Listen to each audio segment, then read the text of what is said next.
ये कहानी उस स्त्री की है जिसे इतिहास ने पांडवों की माता कहा, लेकिन जिसके स्वयं को कभी मां बनने का अधिकार ही नहीं दिया। उसका नाम था कुंती। महाभारत में बहुत से योद्धा है, बहुत से शपथ है, बहुत से अस्त्र है, लेकिन सबसे गहरा घाव किसी तलवार से नहीं बल्कि एक मां की चुप्पी से लगा। कुंती का जीवन शुरू से ही साधारण नहीं था। उसका जन्म यदुवंश में हुआ, राजा शूरसेन की पुत्री प्रथा, लेकिन बाल्यावस्था में ही उसे अपने पिता से अलग होना पड़ा। राजनीतिक कारणों से उसे राजा कुंती भोज को दान कर दिया गया। यही से कुंती ने सीख लिया, रिश्ते भावनाओं से नहीं राजनीति से तय होते हैं। युवावस्था में कुंती को ऋषि दुर्वासा की सेवा का अवसर मिला। यह सेवा नहीं थी, यह धैर्य की परीक्षा थी। दुर्वासा का स्वभाव उग्र था, थोड़ी सी भूल श्राप में बदल सकती थी, लेकिन कुंती ने हर अपमान सहा, हर आदेश माना और एक भी शिकायत नहीं की। प्रसन्न होकर दुर्वासा ने वरदान दिया, एक मंत्र, इस मंत्र से तुम किसी भी देवता को बुला सकती हो और उनसे संतान प्राप्त कर सकती हो। कुंती उस समय एक युवा राजकुमारी थी, भविष्य की राजनीति से अनजान, मातृत्व की गंभीरता से अपरिचित। उसने इसे शक्ति समझा, जिम्मेदारी नहीं। एक दिन जिज्ञासा ने उसे घेर लिया। उसने मंत्र का प्रयोग किया, सूर्य देव का आवाहन किया और उसी क्षण उसके जीवन की दिशा बदल गई। सूर्य देव प्रकट हुए और वरदान के नियमों के अनुसार कुंती गर्भवती हो गई। यह कोई साधारण गर्भ नहीं था, यह समाज के नियमों के विरुद्ध था। समय आया, एक दिव्य बालक ने जन्म लिया। उस बालक के शरीर पर जन्म से ही कवच और कुंडल थे, तेजस्वी, असाधारण। कुंती ने उसे देखा और पहली बार उसके भीतर मां जागी, लेकिन उसी क्षण डर भी जागा।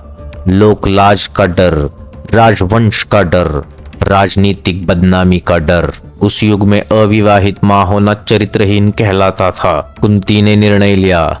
यह निर्णय मां का नहीं था, यह सत्ता से डरती स्त्री का था। उसने उस बालक को एक टोकरी में रखा और नदी में प्रवाहित कर दिया। न कोई नाम, न कोई अधिकार, बस एक मौन।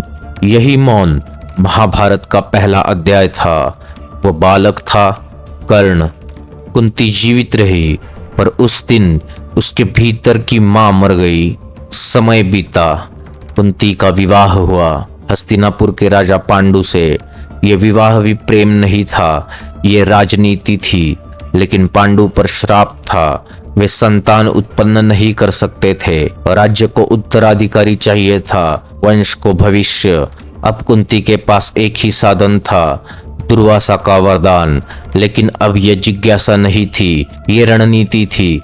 कुंती ने धर्मराज यम को बुलाया, जन्म हुआ युधिष्ठिर का। फिर वायु को बुलाया, जन्म हुआ भीम का। फिर इंद्र को बुलाया, जन्म हुआ अर्जुन का। 3 पुत्र, 3 शक्तियां, धर्म, बल, रणनीति। ये चयन संयोग नहीं था। कुंती जानती थी, राजा बनने के लिए केवल जन्म नहीं, गुण चाहिए। वो अब केवल मां नहीं थी, वो भविष्य गढ़ रही थी। लेकिन एक छाया हर समय उसके साथ थी, कर्ण, जिसे उसने जन्म दिया लेकिन स्वीकार नहीं किया। और यही अधूरापन महाभारत की नींव बन चुका था। समय बीतता गया। अब कुंती केवल राजमहल की स्त्री नहीं थी, वो उस सत्ता की जड़ बन चुकी थी जिस पर भविष्य खड़ा होने वाला था।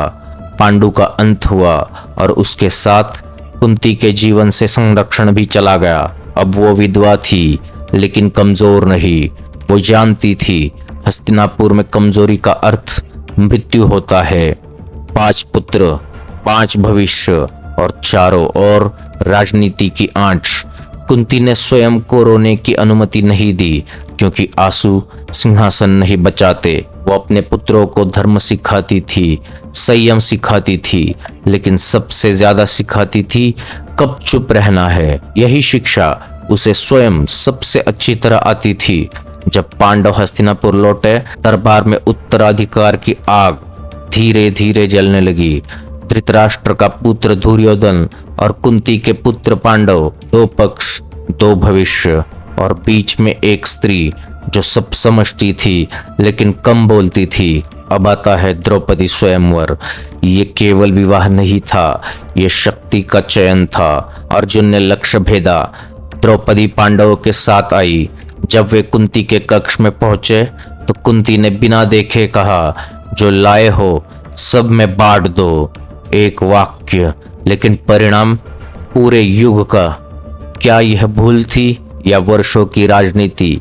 अवचेतन से निकला वाक्य। कुंती जानती थी अगर द्रौपदी केवल अर्जुन की होती तो ईर्ष्या जन्म लेती। ईर्ष्या जो भाई को भाई से लड़वा देती। एक साझा पत्नी पांचों को बांध देगी, धर्म से नहीं जरूरत से। द्रौपदी ने जो सहा वो किसी शास्त्र में नहीं लिखा, लेकिन उस पीड़ा की जड़ कुंती के उसी वाक्य में थी। कुंती चुप रही क्योंकि सत्ता में सही और गलत अलग नहीं होते, केवल उपयोगी और अनुपयोगी होते हैं। समय आगे बढ़ा। राजसूय यज्ञ हुआ। युधिष्ठिर सम्राट बने। हस्तिनापुर में उत्सव था, लेकिन एक व्यक्ति अभी भी सभा के कोने में खड़ा था। कर्ण, दानवीर, वीर लेकिन अपमानित। कुंती उसे पहचानती थी हर बार, उसकी चाल में, उसकी आवाज में, उसके मौन में। लेकिन उसने एक शब्द नहीं कहा, क्योंकि अगर कर्ण स्वीकार कर लिया जाता तो उत्तराधिकारी हिल जाता। पांडवों का धर्म राजनीति के सामने कमजोर पड़ जाता। कुंती ने फिर चुप्पी चुनी। ये चुप्पी मां की नहीं थी, ये सत्ता की थी। फिर आया जुए का खेल। धर्मराज हारते गए, सब कुछ, राज्य, स्वतंत्रता और अंत में द्रौपदी। चीरहरण। कुंती वहां नहीं थी, लेकिन उसकी अनुपस्थिति भी उतनी ही भारी थी।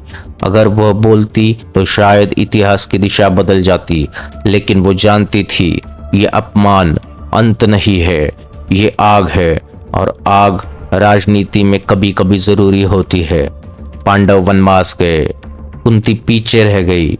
ये कोई मजबूरी नहीं थी, ये निर्णय था, क्योंकि कोई तो चाहिए था जो भीतर रहकर सूचनाएं समझे, धागे जोड़े।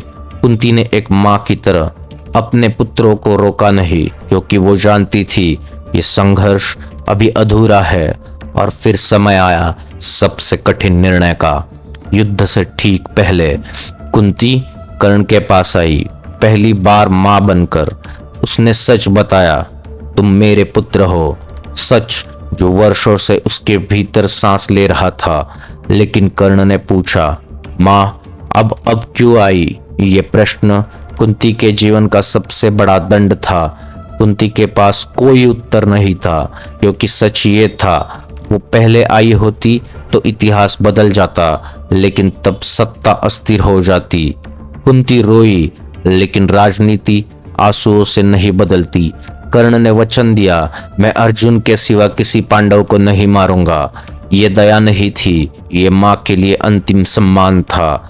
कुंती लौट आई। युद्ध निश्चित हो चुका था, और अब उसके हर मौन निर्णय रक्त में बदलने वाले थे। कुरुक्षेत्र की भूमि कभी इतनी भारी नहीं थी।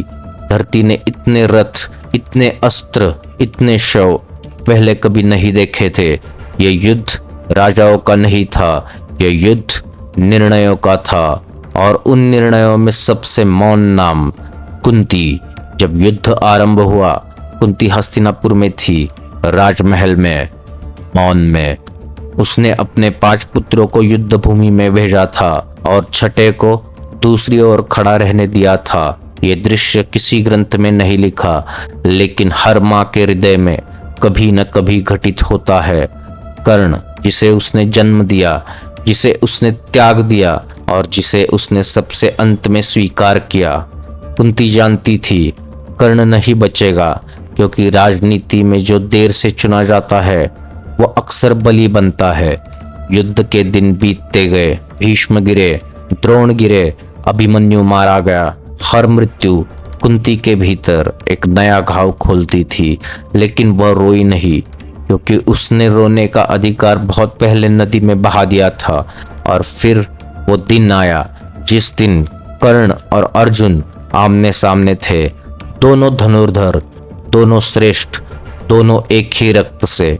लेकिन यह सत्य केवल एक स्त्री जानती थी। कर्ण का रथ कीचड़ में फंसा, धर्म ने साथ नहीं दिया, भाग्य ने मुंह मोड़ लिया।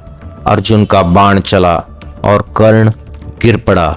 उसी क्षण हस्तिनापुर में कुंती का हृदय कांप उठा। उसने कुछ नहीं देखा, लेकिन उसने सब समझ लिया। एक माँ अपने पुत्र की मृत्यु आंखों से नहीं, हृदय से महसूस करती है। कर्ण चला गया और उसके साथ कुंती का सबसे बड़ा अपराध अंतिम रूप से अपरिवर्तनीय हो गया। युद्ध समाप्त हुआ, पांडव विजयी हुए, हस्तिनापुर फिर से उत्सव में डूब गया। लेकिन कुंती के लिए यह उत्सव नहीं था, यह हिसाब का समय था। जब कर्ण की सच्चाई पांडवों के सामने आई तो सबसे पहले युधिष्ठिर टूटे। उन्होंने धरती पर हथेली मारकर कहा, यदि हमें पहले पता होता तो ये युद्ध, ये विनाश। उनकी आवाज क्रोध से नहीं, पीड़ा से भरी थी।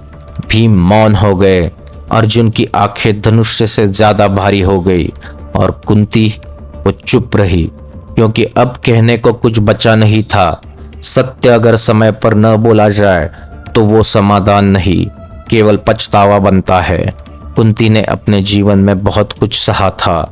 पिता से दूर होना, पहले पुत्र का त्याग, पति की मृत्यु, वनवास, अपमान। लेकिन सबसे बड़ा दंड उसे युद्ध के बाद मिला, जब उसने अपने जीवित पुत्रों की आंखों में अपने मृत पुत्र का प्रश्न देखा। उस दिन कुंती ने जाना, राजनीति जीत दिला सकती है लेकिन शांति नहीं।